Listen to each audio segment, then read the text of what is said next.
கண்டன ஆர்ப்பாட்டம் நீதி வேண்டும் நீதி வேண்டும் செம்மணி புதை குளிக்கு குழந்தை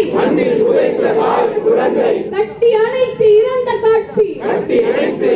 காட்சி புத்தகப்பை பொம்மையோடு பள்ளி இதுவே சாட்சி மூடி மறைத்த படுகொலையை இனியும் மறைக்க முடியாது நீதி பெறாமல் அழியாது காணாமல் ஆக்கிய என் சொந்தங்கள் எங்கே கைதியாய் கடத்திய என் பந்தங்கள் எங்கே தமிழர்களின் இன்னும் ஒரு தாய் நிலமான தமிழீழ மண்ணில் இன மக்களை கொன்றொழித்து எங்கள் தாய் நிலத்தை தனதாக்கி கொண்டு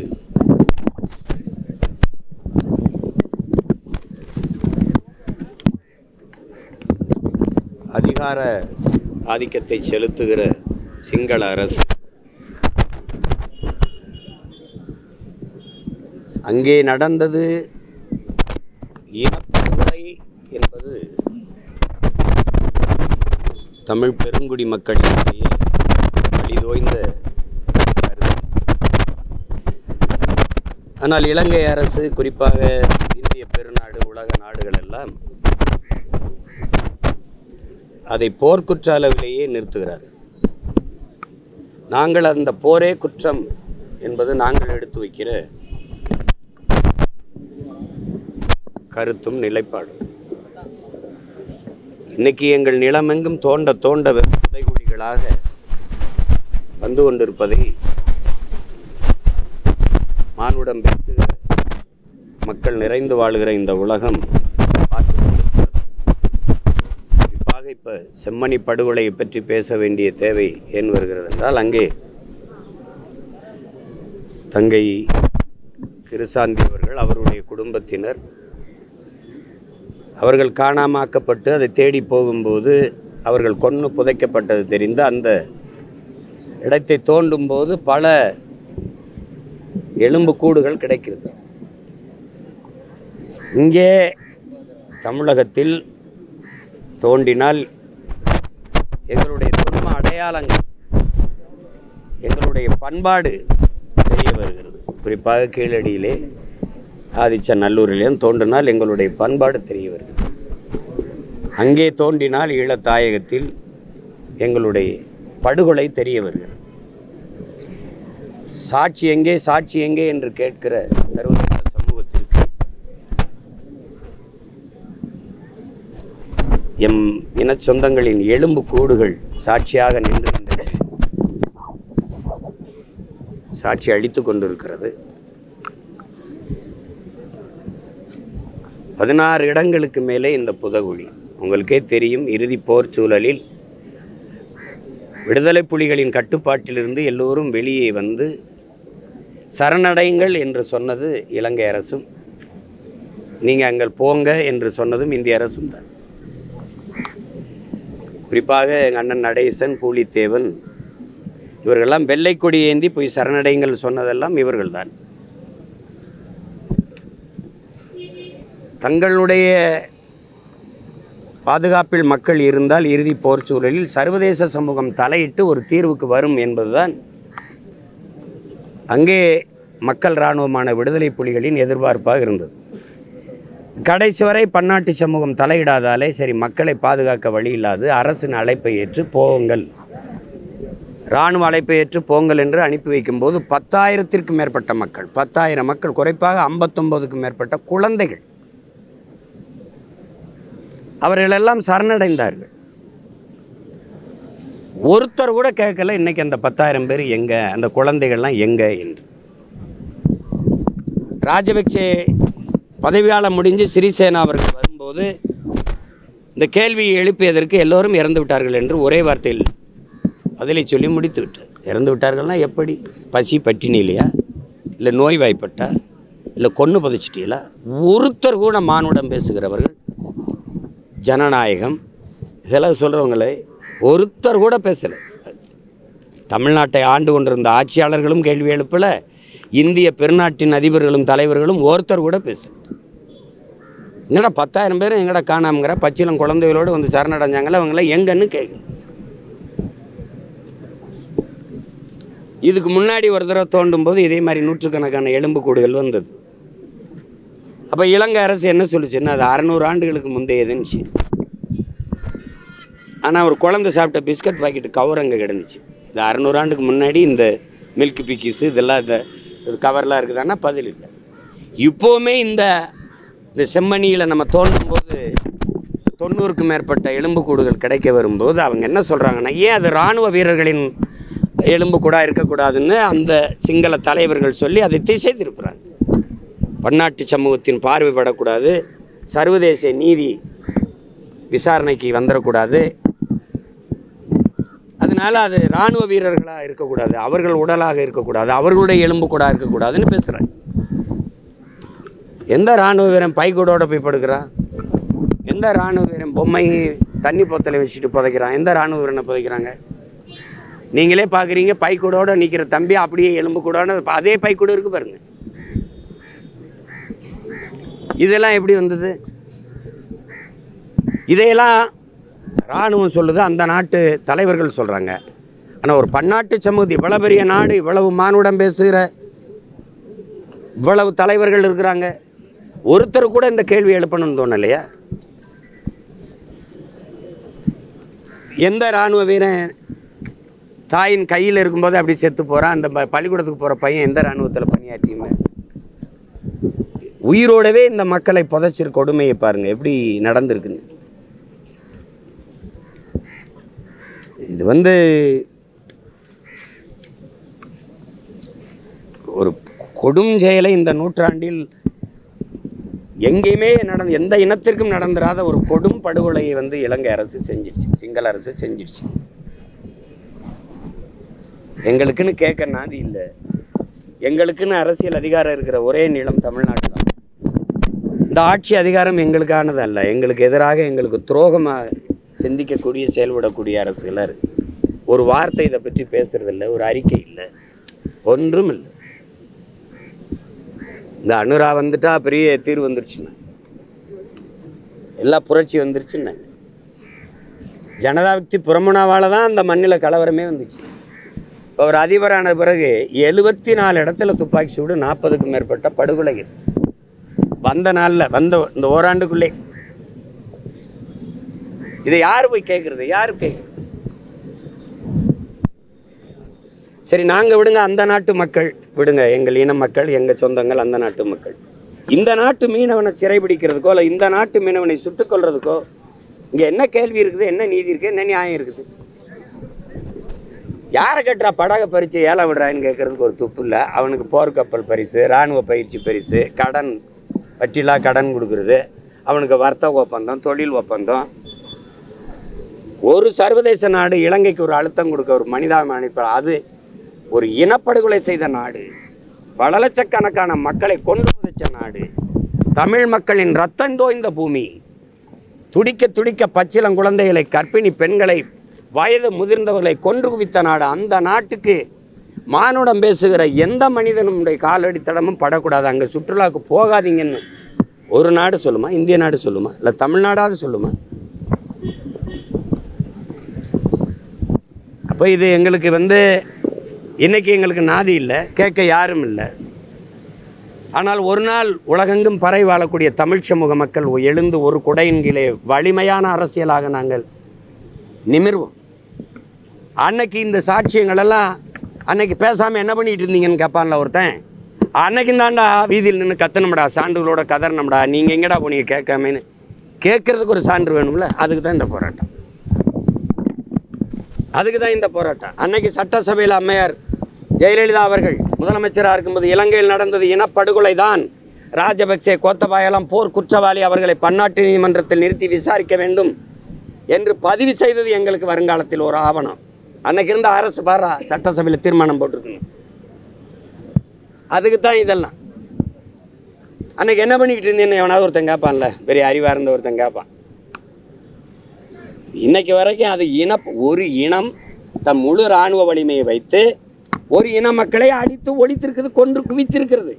இதுக்கு என்ன சான்று வேண்டி கிடக்குது? அது இனப்படுகொலை. சிங்களர்கள் கொண்டிருக்கிறது தமிழர்களை. செத்தவன் முழுக்க தமிழன், கொன்றவன் முழுக்க சிங்களன். அதனால இனப்படுகொலை. இதுக்கு என்ன சான்று வேண்டி கிடக்குது? என்ன சான்று வேண்டி கிடக்குது? உலகெங்கும் அடித்து விரட்டப்பட்டு தாய் நிலத்தில் ஆக்கிரமிக்கப்பட்டு கொன்றொழிக்கப்பட்டு குற்றுயிரும் குறையுமா ஓடி பல்வேறு நாடுகளை நாடற்ற ஏதிலிகளாக போய் அண்டி ஒண்டி அகதிகளாக வாழ்வது தமிழர்களா சிங்களர்களா? ஜனநாயகம் பேசுகிற இந்த நாடுகள், குறிப்பாக இந்திய பெருநாடு, இந்திய இராணுவத்தில் தமிழர்கள் நாங்கள் இடம்பெற முடியும், சீக்கியர்கள் இடம்பெற முடியும், பஞ்சாப் எல்லாரும் இடம்பெற முடியும், குஜராத்தி, மராட்டி, மலையாளி, கன்னடர், தெலுங்கர் எல்லாரும் இடம்பெற முடியும். அது ஒரு நாட்டு இராணுவம் என்று சொல்வதை ஏற்கலாம்.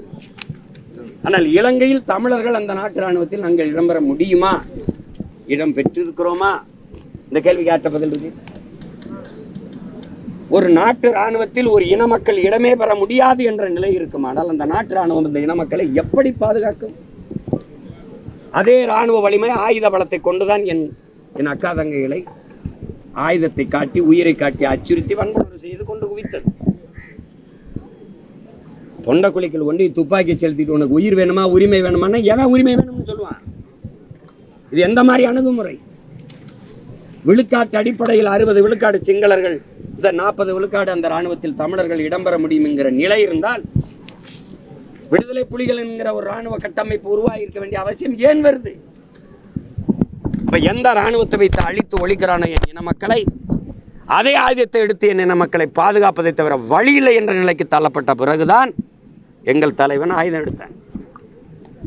எங்கள் தலைவன் ஆயுதம் எடுத்தது பயங்கரவாதம் என்றால் அந்த ஆயுதத்தை பிரசவித்தது சிங்கள அரச பயங்கரவாத தாய் என்பதை அறிவார்ந்த மக்கள் ஏன் அறியல? ஏன் அதை பேச தயங்குறீங்க?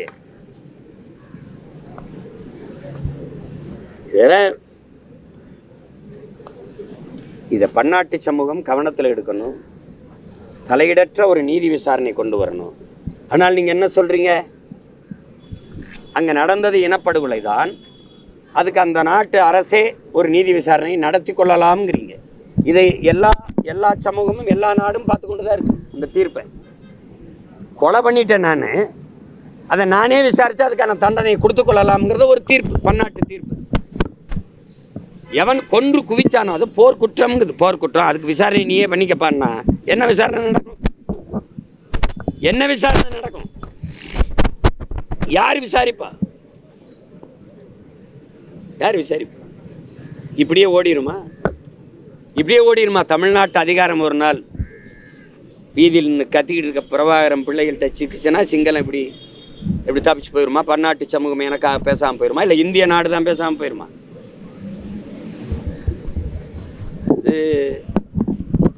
எங்களுக்கென்று ஆள் இல்லை, எங்களுக்கென்று குரல் எழுப்பவோ எங்களுக்கென்று ஆதரவாக கை நீட்டவோ யாருமற்ற நிலையில் தனித்து விடப்பட்ட அடிமை தேசியனத்தின் மக்களாக நாங்கள் நிற்கிறோம். அதனால் இருக்கிற அதிகாரம் எனக்கு எதிரான அதிகாரமாக, எனக்கு என் இனத்திற்கு துரோகம் செய்கிற அதிகாரமாக இருக்கிறதுனால எங்களுக்கு இந்த நிலைமை. போராட ஒரு இடம் இருக்கா? எங்கே ஆளே நடமாட்டம் இல்லாத அங்கே போய் கத்திக்கிட்டு போடாங்கிறேன். இப்படி தான் ஆர்எஸ்எஸ் பேரணிக்கு அனுமதி கொடுத்தீங்களா? நீங்கள் கூட்டம் நடத்தினா இந்த சிவானந்த காலில் இந்த இடத்துல தான் போடுவீங்களா? இந்த சாலையில் தான் போடுவீங்களா? அப்படி தான் போடுவீங்களா? எல்லாத்தையும் இழந்துட்டோம், கொன்று ஒழிக்கப்பட்டிருக்கோம். அதுக்கான நீதி உரிமையை கேட்டு கத்தி கதறக்கூட நின்று போராட ஒரு இடமற்ற நிலையில் நிறுத்தி வைக்கப்பட்டிருக்க அடிமை, கேவலமான அடிமை மைன மக்களாக நாங்கள் இருக்கோம். அதுதான் கொடுமை. இது இந்த செத்து எலும்பு கூட பார்க்குறத தமிழ்நாட்டில் ஒரு குறிப்பிட்ட சாதிக்காரன் எலும்பு கூடனா நேரம் அமைதியாக இருக்குமா தமிழ்நாடு? இல்லை ஒரு மதத்துக்காரன் எலும்பு கூடனா அமைதியாக இருக்குமா தமிழ்நாடு? செத்து கிடக்கிறவன் தமிழனா செத்து கிடக்கிறதுனால தமிழனா யாரோ தமிழனா அப்படின்னு போயிட்டுருக்கான். இதுதான் இந்த இனத்துக்கு நேர்ந்த பெரும் கொடுமை, வரலாற்று பெரும் துயரம். இது எங்கள் வழியை கடத்த வழி இல்லை. உலகம் பூரா இருக்கிற என் மக்களுக்கு நான் எங்கள் கத்தலும் கதறலும் எங்கள் மொழியும் சற்று ஆறுதலாக இருக்கும். அதுக்காக தான் இந்த ஆர்ப்பாட்டம். பிரதமரின் 2 நாள் பயணமாக ஒரு வருகை அவ்வளோதானே, அதை போய் நான் என்ன பார்க்குறது? கருப்பு கொடி காட்டுவோம்னு சொல்லியிருக்காங்க. இந்த பக்கம் தங்கம் தென்னரசுக்கு அவருடைய வருகை வந்து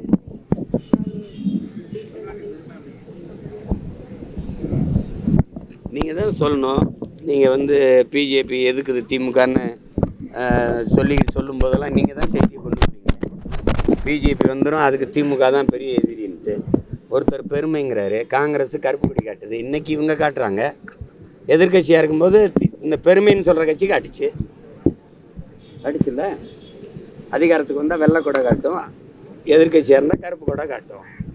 அதிகாரத்தில் இருந்தால் வெல்கம் மோடின்னு சொல்லும், எதிர்கட்சியாக இருந்தால் கோபேக் மோடின்னு சொல்லும். இது இந்த கருப்பு கொடி காட்டினோன்னா திரும்பி போயிடுவார. ஏதோ ஒரு இது நடக்குது. அவங்களுக்கு எதெல்லாம் பிரச்சனையா, இதெல்லாம் பிரச்சனையா, நாட்டில் பிரச்சனை. 13 லட்சம் பேர் டிஎன்பிசி எழுதி வெளியில் நிற்கிறான். 12,000 பேரில் 2,500 பேருக்கு தான் பணி நியமனம்னு சொல்லியிருக்கிறாங்க. அவன் பசியோடு கதறிக்கிட்டு இருக்கான். நாட்டில் அதெல்லாம் அவங்களுக்கு ஒரு பிரச்சனையும் இல்லை, ஒரு பிரச்சனை இல்லை.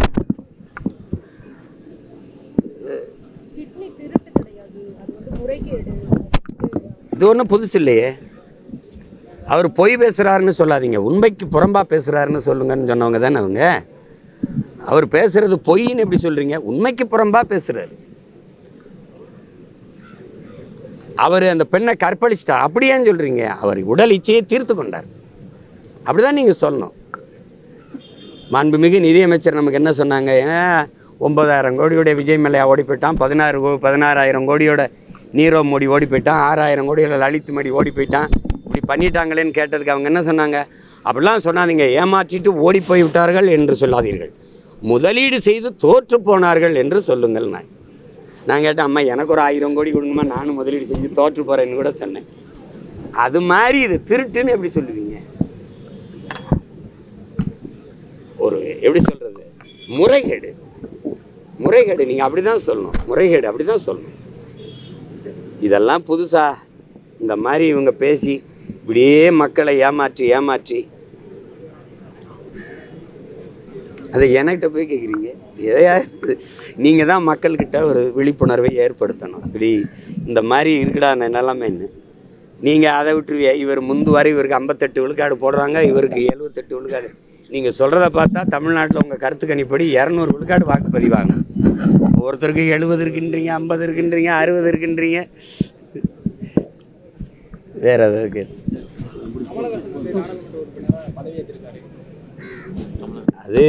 அது அண்ணனுக்கு நான் வாழ்த்து சொல்லிட்டேன். அது அண்ணனுக்கு என்னுடைய வாழ்த்து. திமுகவின் திருட்டுகளும் உருட்டுகளும் அப்படின்னு அதிமுக இது கொஞ்சம் முடிஞ்சோன்னா அவங்க வந்து அதிமுகவின் திருட்டுகளும் உருட்டுகளும்னு ஆரம்பிப்பாங்க. நாங்கள் ரெண்டும் திருன்னு இருட்டுகளும்னு நாங்கள் மக்கள் முடிச்சுக்கிட்டு இருப்போம். இந்த உருட்டு தானே 60 வருஷமாக நடக்குது தங்கச்சி. இவங்கள சொல்கிறது, அவங்கள சொல்கிறது. திமுக செஞ்ச அக்கிரமத்தில் ஜெயா டிவியில் அல்லது நியூஸ் ஜேயில் பாருங்கள். அதிமுக செஞ்சதை இந்த திமுக காரங்க தொலைக்காட்சியில் பாருங்கள். இது என்ன இது?